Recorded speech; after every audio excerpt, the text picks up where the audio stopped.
ഏതായാലും ഇപ്പോൾ public prosecutor Dileep സത്യനാണ് നമ്മളോടൊപ്പം ചേരുന്നത്. എങ്ങനെയാണ് ഈ വിധിയെ കാണുന്നത്? അതിന്റെ ഓരോ ഘട്ടവും എങ്ങനെയാണ് ശരിക്കും പറയുമ്പോൾ ഈ വിധി പ്രസ്താവന?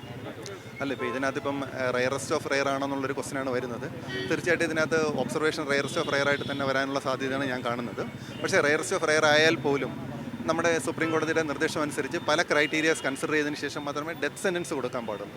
അപ്പം നമ്മുടെ മെയിനായിട്ടുള്ള ആർഗ്യുമെൻറ്റും ലൈഫ് ഇംപ്രിസൺമെൻറ്റ് സഫീഷ്യൻ്റ് ആകില്ല. കാരണം കഴിഞ്ഞാൽ ഒരു 10 years 12 years കഴിയുമ്പോൾ അദ്ദേഹം തിരിച്ച് സമൂഹത്തിലേക്ക് വരുന്ന രീതിയിൽ വരുമ്പം അത് സമൂഹത്തിനൊരു ത്രെട്ടാണെന്നുള്ള രീതിയിൽ തന്നെയായിരുന്നു നമ്മുടെ ഭാഗത്ത് നിന്ന് ആർഗ്യുമെൻറ്റ് വന്നിരിക്കുന്നത്. പക്ഷേ അതിന് ശരിക്കും മുകളിലേക്ക് എടുത്തുകൊണ്ട് ഈ പ്രതി അയാളുടെ ജീവിതകാലത്തിൽ വെളിയിൽ വരരുത് എന്നുള്ള രീതിയിലുള്ള ഒരു പണിഷ്മെൻറ്റാണ് ഇപ്പോൾ വന്നിരിക്കുന്നത്. ഇപ്പം ലൈഫ് ഇംപ്രിസൺമെൻറ്റ് 4 ഹെഡിലുണ്ട്. ഈ 4 ഹെഡിലായിട്ട് 3 ലക്ഷം രൂപ വെച്ച് 5 ലക്ഷം രൂപ വെച്ച് 3 ലക്ഷം രൂപ വെച്ച് 4 ഹെഡിലും പണിഷ്മെൻറ്റ് വന്നിട്ടുണ്ട്.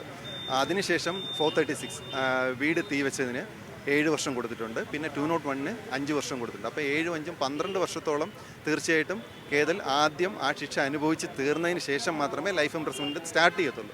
പിന്നെ അതിൽ പ്രത്യേകിച്ചും പറഞ്ഞിട്ടുള്ള ലൈഫ് ഇംപ്രിസൺമെൻറ്റിനകത്ത് കമ്മ്യൂട്ടേഷനോ റെമിഷനോ കോടതിയുടെ ഭാഗത്ത് നിന്ന് വന്നിട്ടില്ല എന്നുണ്ടെങ്കിൽ സെറ്റ് ഓഫ് വരത്തില്ല. അപ്പോൾ അങ്ങനെയാണെന്നുണ്ടെങ്കിൽ തീർച്ചയായിട്ടും റിമൈനിങ് ലൈഫ് കേതലിന് ജയിലിൽ കഴിയേണ്ടി വരും.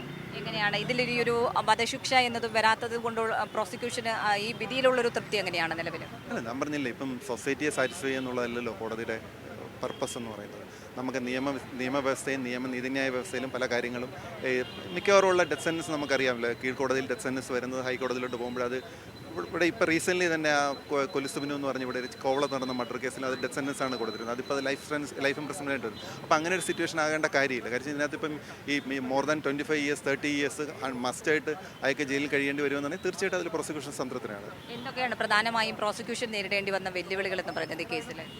സാഹചര്യ തെളിവ്, തീർച്ചയായിട്ടും സാഹചര്യ തെളിവിൽ ആ ഒരു കോർത്തിണക്കിക്കൊണ്ട് ആ ഒരു ലൂപ്പ് ഹോൾ ഇല്ലാതെ കൊണ്ടുപോകുന്ന പറഞ്ഞാൽ തീർച്ചയായിട്ടും അത് പ്രോസിക്യൂഷൻ വലിയൊരു വെല്ലുവിളിയായിരുന്നു. പക്ഷേ അതിനകത്ത് എവിഡൻസ് കളക്ട് ചെയ്ത രീതിയും ബാക്കി കാര്യങ്ങൾ വെച്ച് നോക്കുമ്പോൾ ഞങ്ങൾക്ക് നല്ല രീതിയിൽ അതിന് എവിഡൻസ് അഡ്യൂസ് ചെയ്യാൻ പറ്റി. പിന്നെ ഈ ഒരു ഇൻസാനിറ്റി എന്നുള്ളൊരു ഡിഫൻസ് വരുമോ എന്നുള്ളൊരു ഭയമുണ്ടായിരുന്നു.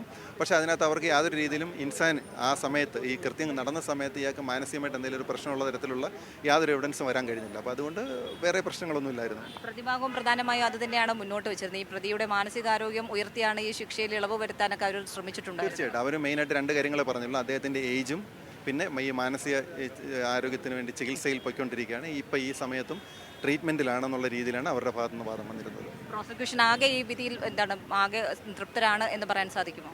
തീർച്ചയായിട്ടും. നമ്മളിപ്പം അയാളുടെ രീതിയിൽ ഒരു 4 ജീവൻ എടുത്തു എന്ന് പറഞ്ഞ് നമ്മൾ തിരിച്ച് ജീവൻ എടുക്കുക എന്നുള്ളതല്ല നമ്മുടെ സിസ്റ്റം. നമ്മുടെ ആ ജുഡീഷ്യൽ സിസ്റ്റം, ആ റിഫോർമേറ്റീവ് തിയറിയാണ് നമ്മൾ തീർച്ചയായിട്ടും വെച്ചുകൊണ്ടിരിക്കുന്നത്. സുപ്രീം കോടതിയിലെ ഗൈഡ് ലൈൻസിനെ അതിനെ ഫോളോ ചെയ്ത് പോവുകയല്ലാതെ നമുക്ക് സൊസൈറ്റിയെ സാറ്റിസ്ഫൈ ചെയ്യാൻ വേണ്ടി ഒരു വിധിക്ക് വേണ്ടി നമ്മൾ മുറവിളി കൂട്ടുന്നത് ശരിയല്ല. പക്ഷേ ഇതിലിപ്പോൾ ഈ ഒരു ശിക്ഷ വെച്ച് നോക്കുകയാണെങ്കിൽ തീർച്ചയായിട്ടും കേതലിന് ഒരിക്കലും വെളിയിൽ വരാൻ പറ്റാത്ത രീതിയിലുള്ള ഒരു വിധിയാണ് ഇപ്പോൾ വന്നിട്ടുള്ളത്.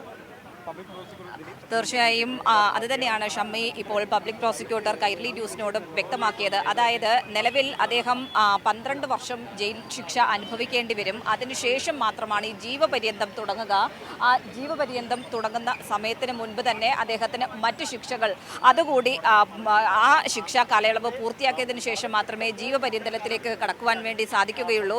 ഏതായാലും അത്തരത്തിൽ ജീവപര്യന്തത്തിലേക്ക് കടക്കുമ്പോൾ തന്നെ 12 വർഷത്തെ ശിക്ഷ ആദ്യഘട്ടത്തിൽ തന്നെ അനുഭവിക്കേണ്ടി വരും എന്നുള്ള കാര്യം കൂടിയാണ് ഇപ്പോൾ അതിൻ്റെ വിശദാംശങ്ങൾ വിധിയുടെ കൂടുതൽ വിശദാംശങ്ങൾ വെച്ച് ആ പബ്ലിക് പ്രോസിക്യൂട്ടർ ഇപ്പോൾ വ്യക്തമാക്കുന്നത്. ഏതായാലും കേസുമായി ബന്ധപ്പെട്ടുകൊണ്ട് നമുക്കറിയാം വലിയ വെല്ലുവിളികൾ തന്നെയാണ് ഈ കേസിൽ അന്വേഷണ ഘട്ടത്തിൽ അന്വേഷണ സംഘത്തിന് നേരിടേണ്ടി വന്നത്. അതോടൊപ്പം തന്നെ കോടതിയിലെത്തിയപ്പോൾ പ്രോസിക്യൂഷന് നേരിടേണ്ടി വന്നിട്ടുണ്ടായിരുന്നത്. കാരണം പ്രതിഭാഗം മുന്നോട്ട് വെച്ച വാദങ്ങൾ ഏറ്റവും പ്രധാനപ്പെട്ട കാര്യം ഈ പ്രതിയുടെ മാനസികാരോഗ്യത്തിൽ ബുദ്ധിമുട്ട് നേരിടുന്നുണ്ട്. അതുകൊണ്ട് തന്നെ അതിൻ്റെ ആനുകൂല്യത്തിൽ ശിക്ഷയിൽ ഇളവ് നേടുക എന്നുള്ളത് തന്നെയായിരുന്നു പ്രധാനമായും പ്രതിഭാഗം ശ്രമിച്ചിട്ടുണ്ടായിരുന്നത്.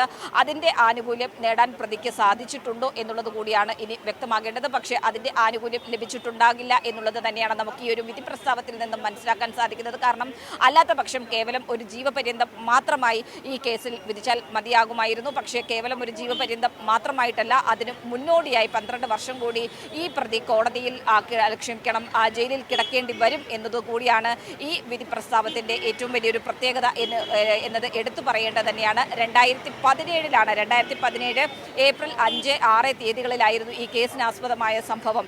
ഈ 4 കൊലപാതകങ്ങൾ, നാടിനെ ആകെ നടുക്കിയ 4 ക്രൂര കൊലപാതകങ്ങൾ പ്രതി കേതൽ ജിൻസൺ രാജ നടത്തിയിട്ടുണ്ടായിരുന്നത്. അതിൽ ഏറ്റവും ഞെട്ടിക്കുന്നത് സ്വന്തം മാതാപിതാക്കളെയും അതോടൊപ്പം തന്നെ സഹോദരിയെയും ഒപ്പം താമസിച്ചിരുന്ന വ്യക്തിയെയുമായിരുന്നു കൊലപ്പെടുത്തിയത് എന്നുള്ള കാര്യമാണ്.